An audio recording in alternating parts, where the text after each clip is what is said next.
Hello, welcome to Get Your Mind On. I'm Stohs. Are you indecisive? Are you sometimes shy to share your opinion? Or sometimes shy around people? Or maybe feel a little meek? Why is that?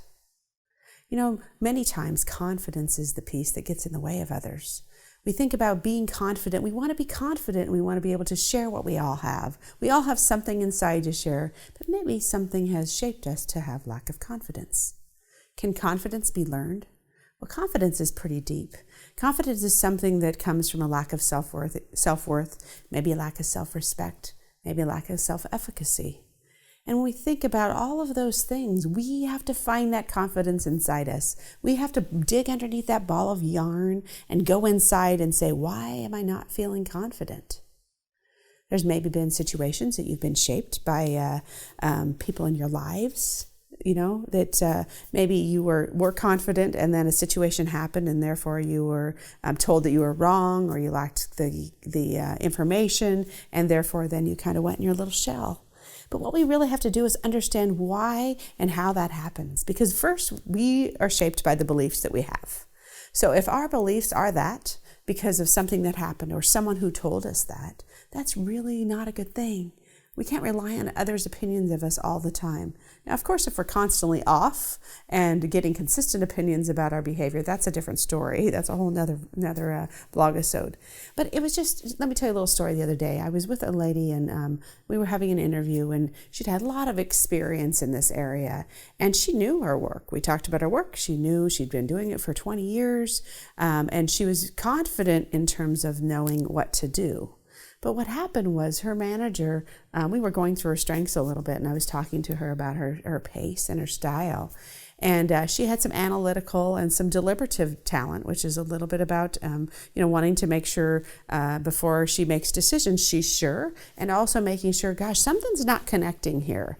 And she was noticing patterns of errors. Well, this environment she was in was all about getting the work done and moving it through fast. And so that's what the key was. They didn't really care about the mistakes, but she knew that there was a problem. But she was always criticized because she was too slow. Now, there is a piece of that maybe that wasn't a right fit for her. And that was the conversation that we had is that type of work and that type of environment wasn't a right fit for her. But as we walked through that and I shared why she was the way she was, her eyes lit up and she got tears in her eyes because she realized that that was really her truth. That was who she was. She had high responsibility. She wanted to make it right. She felt like all these mistakes were happening for the company and they didn't even really care. That's different than somebody who's sitting here, wanting to get beat up by their manager because nobody wants that, but it happens because they're not fitting in the work. Well, that situation has allowed her to have a little less confidence. You could tell she was tentative, but once I said that, it was like, oh, finally, I'm discovered and I'm free because that's who she is. So sometimes it's that, and that's what you have to recognize. You have to recognize, is that you? Where are you within the situation? Maybe you are in the wrong job. Maybe you've been doing the wrong thing for a while, and you have to understand maybe that's why you're lacking confidence. Maybe you're in a bad relationship. Maybe that's why, and no one, you constantly are told you're doing things wrong. You really have to discover that. You really have to find that place under that ball of yarn and to think about what is it for you. Because that self-belief, that self-confidence, and those pieces needs to come inside you, not from what anybody else is telling you. But if your mind is conditioned that way, then that's where it is all of the time. So don't be blaming others. This isn't about others. If you say, my manager did that to me, my ex did that to me, maybe so, but it is your time to make that change. So let's think about how do we really go about that. So first, in terms of taking action around how do I start changing this, Laura, you're right. I feel exactly the way you're thinking and I do lack confidence. Well, first, why don't you sit down and think about the situations when you do lack confidence. Now, there's an overall lack of confidence, maybe in us as an individual, but maybe analyze, is it when I have to speak my truth? Is it when I need to share ideas? Is it at work? Is it at home? Is it with family? Like, what situations and who are you with, I think would be a good thing. And then drill down into a little bit more about what are those patterns that you see. So maybe it is both at work and at home, and it's always about sharing my opinions or standing up for myself.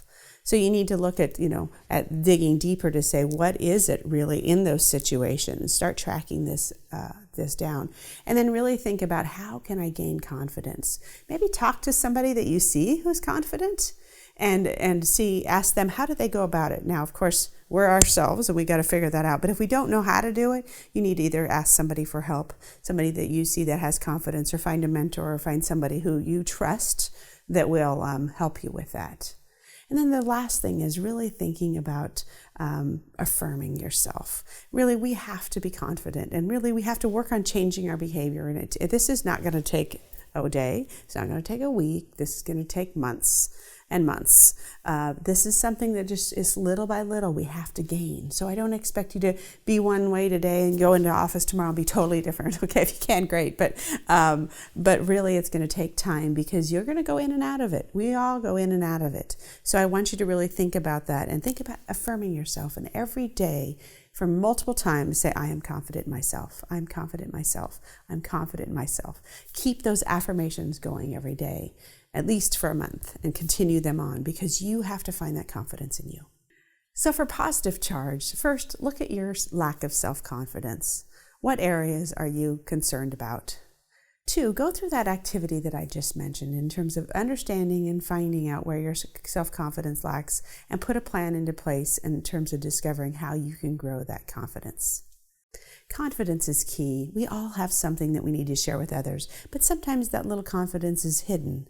It's hidden underneath that ball of yarn, and we just have to dig deep to understand who we are and what we have to give. So take some time to learn where your areas lack confidence, so you can be the best that you can be every day. Thanks for joining us today, and remember to get your mind on.